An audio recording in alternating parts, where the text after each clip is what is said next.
दोस्तों नमस्कार। दोस्तों पिछले कुछ दिनों से सिरोही की राजनीति में जबरदस्त तरीके से बवाल मचा हुआ है। दो व्यक्ति सबसे ज्यादा चर्चा में हैं। पहला जो नाम है वो है सिरोही से विधायक ओटाराम देवासी और उनके बेटे, और उनके सामने जो है वो है भारतीय जनता पार्टी से ही तेजराज सोलंकी, जिसको पार्टी से निकाल दिया गया है। पिछले लंबे समय से, जब से जो राम जरोखा जमीन का मामला चल रहा है जिसमें गलत तरीके से पट्टे जारी किए, तभी से तेजराज सोलंकी ने ओटाराम देवासी और उनके बेटे के खिलाफ मोर्चा खोल दिया था। बाप बेटा पट्टा चोर करके सोशल मीडिया पर हैशटैग चलाया जाता था। अब क्या हुआ कि भाजपा ने तेजराज सोलंकी को पार्टी से निष्कासित कर दिया, और दूसरी तरफ जो गलत तरीके से पट्टे जारी हुए थे वो पट्टे भी कलेक्टर ने खारिज करवा दिए। जांच हुई, जांच में गलत तरीके से पट्टे जारी किए गए थे तो वो पट्टे खारिज हो गए। अब इसके बाद में और भी ज्यादा बवाल होता है, क्योंकि तेजराज सोलंकी के खिलाफ एफआईआर करवा दी जाती है, केस दर्ज करवा दिया जाता है।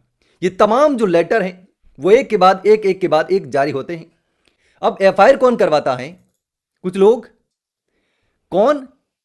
इसमें लिखा है, एफआईआर की जो कॉपी है वो आप देख सकते हैं, जिसमें ओटाराम देवासी पर अभद्र भाषा का प्रयोग करने और ओटाराम देवासी पर आरोप लगाने के मामले को लेकर के तेजराज सोलंकी पर एफआईआर दर्ज होती है। एफआईआर में यह जो हाईलाइट किया गया है कि एसडी हार्दिक देवासी और अन्य नव परगना रेबारी समाज सिरोही के द्वारा ये जो है एफआईआर करवाई गई।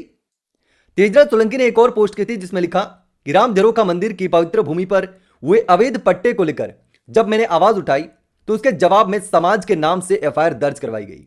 मैं माननीय मंत्री जी से पूछना चाहता हूं, अगर एफआईआर करानी ही थी तो आप स्वयं कराते, या विक्रम कराता, या फिर आपका पीए जगदीश कराता, लेकिन आपने देवासी समाज को आगे क्यों किया? समाज को भड़काने का काम क्यों किया? समाज को बांटने का काम किया? कोई भी आम नागरिक सवाल पूछे तो वो अपने विधायक या मंत्री से पूछता है, यह उसका संवैधानिक अधिकार है। मैंने किसी भी वीडियो या बयान में किसी समाज का नाम नहीं लिया।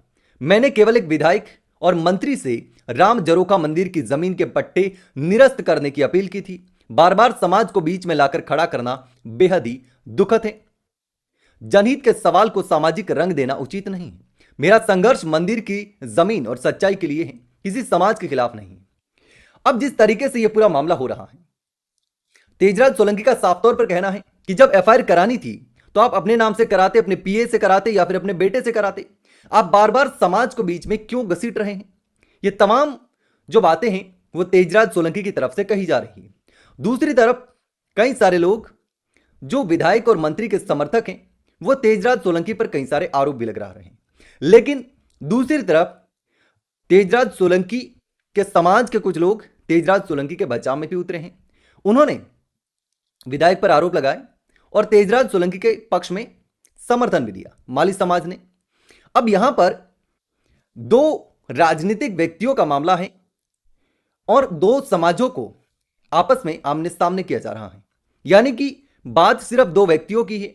एक जनप्रतिनिधि है तो उससे सवाल करने का किसी का भी अधिकार है, लेकिन उसको समाज में बीच में लाना गलत है। और दूसरी तरफ से तेजराज सोलंकी के पक्ष में कुछ लोग वीडियो भी जारी कर रहे हैं और तेजराज सोलंकी के बचाव में बोल भी रहे हैं। तो ऐसे में यह जो मामला है वो पार्टी से निकल करके समाज तक पहुंच चुका है।